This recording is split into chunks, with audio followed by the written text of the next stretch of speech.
Ladies and gentlemen, it's that time again to get started with some notes. So today we're going to talk about por and para. Now, por and para, similar to ser and estar, they both mean the same thing, but they cannot be used interchangeably. So, that being said, your notes are going to walk through the reasons and then some examples. Very similar, again, to ser and estar, that the best way to go through these is just look at some examples. And then we're just going to get lots of practice seeing some examples and saying, all right, when would you use por and when would you use para? Because they both mean for. So, and we use them all the time. So we're going to start with para. So our first reason for para indicates the purpose or use of an action or object. This is probably the most common reason to use para. We often translate it as in order to, but order to for this use, but not necessarily, not always. Sorry, that's going to happen a lot. So some examples. Nos entrenamos para el torneo. We are training for the tournament. What's the purpose of our training? Well, we've got a tournament coming up and we want to do real good. Estudiamos para el examen.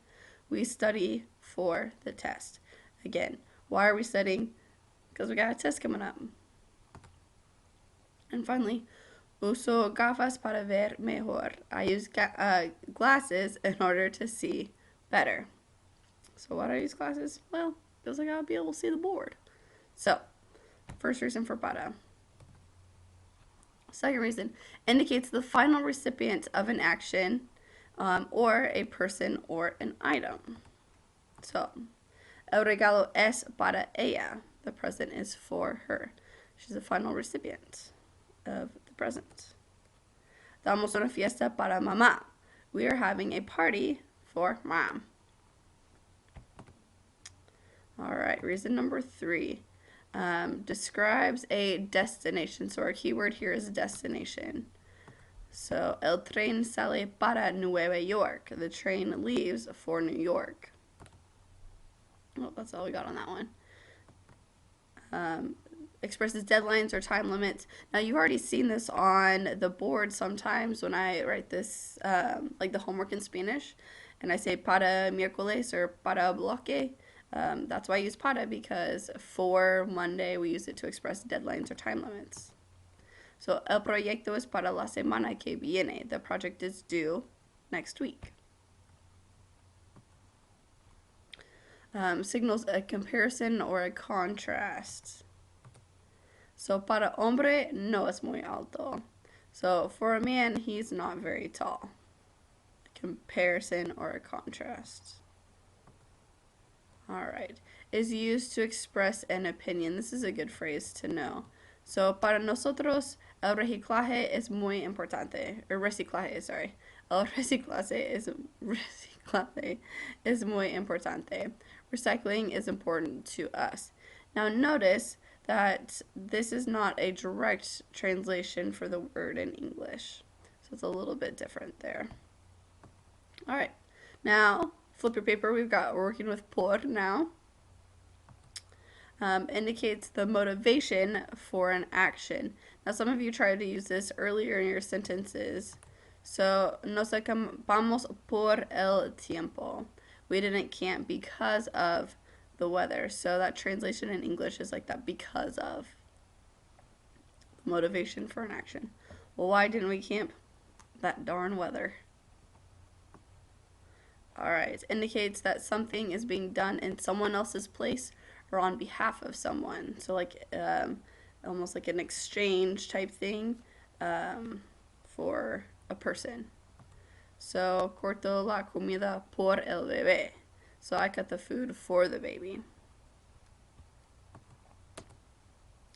Describes motions such as through, around, or by. And you guys have already seen this one as well. Go back to Spanish 2 when we were talking about the airport simulation. And what was your phrase to go through security? Pasar por seguridad. Very good. So, you're going to, so it's the idea of motion. So the translation is such as through, around, or by. So, paso por la tienda. I stopped by the store. Did I do that right? Right. Oh, I might have messed up. Okay, here we go. I knew there was another one. Corremos por el parque. We run through the park, or we run around the park. And in English, we could even say we run in the park, but that idea of going through it. All right. Expresses a means of transportation, so such as by or via. So, ellos viajan por barco, they travel by boat. Viajan por avión. Le mando una carta por correo electrónico. I sent him a letter via email. Should be email. Okay. Expresses an exchange for one thing for another, including money. So that's really important to know. This is a good one to know. Well, I mean, all of them are, but él me dio su carro por mi casa. He gave me his car for my house. So that idea of an exchange. Just to give you another. Okay, good. Ella compró la camisa por 10 pesos. She bought the shirt for $10. So again, whenever you're talking about how much you bought something for, then you're going to use por. Kind of rhymed. Expresses a duration of time. So para, we've got a due date. Por, we've got a duration of time. So nadamos por 8 horas. We swam for 8 hours. Ooh, that would be terrible. And then our last reason indicates general or non-specific time or location of something.